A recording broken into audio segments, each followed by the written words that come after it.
Hello everyone, I am Saif Ali and welcome to the newest video of the Gyan Kumbh. और आज की इस वीडियो में हम पढ़ेंगे साइंस और साइंस से रिलेटेड जो सिंपल सवाल होते हैं जानेंगे उनके जवाब। तो चलिए बिना किसी देरी के शुरू करते हैं आज की video. Till then keep watching the video.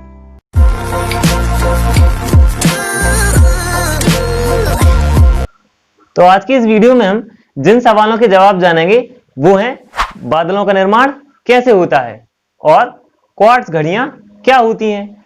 इसके अलावा माइक्रो सर्जरी क्या है या क्या है माइक्रो सर्जरी।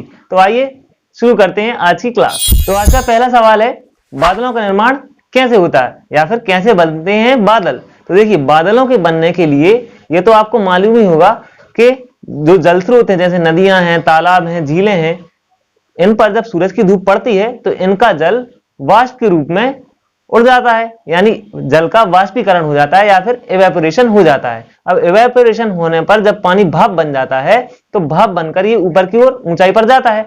ऊंचाई पर जो तापमान है वो धरती के मुकाबले कम होता है, तो यहाँ धरती पर तो वो भाप बन जाता है, ऊंचाई पर जाते ही वो वापस से ठंडा होने लगता है और ठंडा होकर पानी बन जाता है और पानी की छोटी छोटी बूंदों के रूप में एकत्रित हो जाता है। पानी की यही छोटी छोटी बूंदें जो समूह में एकत्रित हो जाती हैं वही बादल हैं और इसी को हम बादल कहते हैं। और बादल बनने की इस प्रक्रिया को हम संघनन या फिर कंडेंसेशन कहते हैं। आई होप आपको समझ में आया होगा। अब हम देखेंगे नेक्स्ट क्वेश्चन।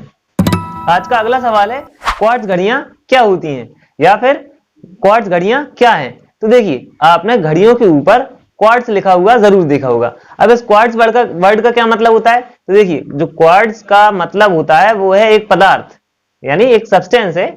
अब वो सब्सटेंस कैसा है कि क्वार्ट्ज की खासियत है वो विद्युत ऊर्जा को यांत्रिक ऊर्जा में या फिर यांत्रिक ऊर्जा को विद्युत ऊर्जा में परिवर्तन करने की शक्ति रखता है।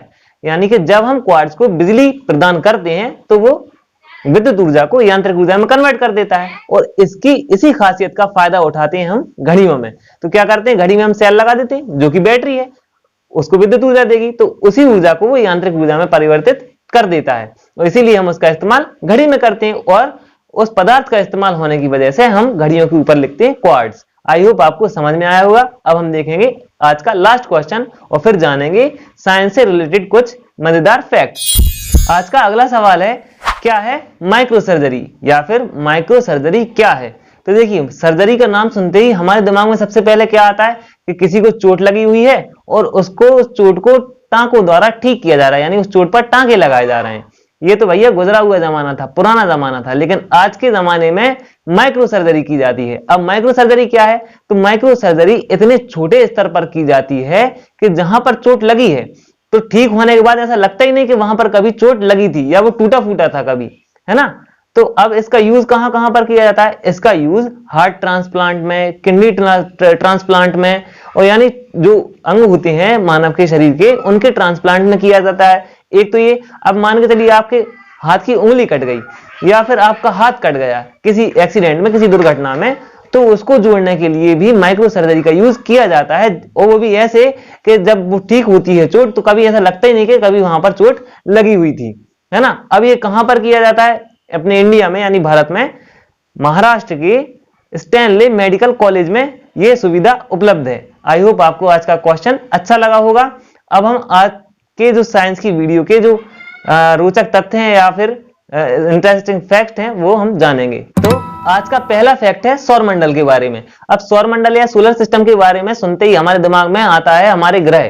तो देखिए, जो ग्रह हैं वो सभी अपनी धुरी पर चक्कर लगाते हैं, तो आपको पता है, लेकिन किस दिशा में लगाते हैं, वो लगाते हैं एंटी क्लॉकवाइज, यानी कि घड़ी की सुइयों की उल्टी दिशा में चक्कर लगाते हैं, वो भी सिर्फ दो ग्रहों को छोड़कर। अब वो दो ग्रह कौन कौन से हैं, वो है वीनस और यूरेनस, यानी शुक्र और यूरेनस। ये दोनों ग्रह क्लॉकवाइज चक्कर लगाते हैं, यानी कि घड़ी की सुइयों की दिशा में चक्कर लगाते हैं। क्या ये जानकारी आपको पता थी? अगर पता थी तो कमेंट में बताना। अब हम देखेंगे नेक्स्ट फैक्ट। आज का अगला फैक्ट है मिर्च के स्वाद के बारे में। अब आप बताइए, मिर्च का स्वाद क्या होता है, तीखा होता है। तो ये जो मिर्च तीखी होती है वो क्यों होती है, उसके अंदर एक तीखा रसायन मौजूद होता है जिसका नाम होता है कैप्सिसिन, और कैप्सिसिन की वजह से ही मिर्च का स्वाद कैसा होता है, तीखा। आई होप आपको समझ में आया होगा। अब हम देखेंगे अगला फैक्ट। तो आज का आखिरी फैक्ट है अफ्रीका की एक जीव दरियाई घोड़े के बारे में, यानी कि दरियाई घोड़ा या फिर जिसको हम हिप्पो भी कहते हैं, वो अफ्रीका में ही पाया जाता है। और उसकी खासियत ये होती है कि उसका जो पसीना होता है उसका रंग गुलाबी होता है, यानी दरियाई घोड़े के पसीने का रंग गुलाबी होता है। ये आज का लास्ट फैक्ट है। आई होप आपको अच्छा लगा होगा। अगर वीडियो आपको अच्छी लगी है तो इसे लाइक और शेयर करें, और इसी तरह के एजुकेशनल कंटेंट के लिए हमारे चैनल को सब्सक्राइब और फॉलो करना ना भूलें। Thank you for watching the video.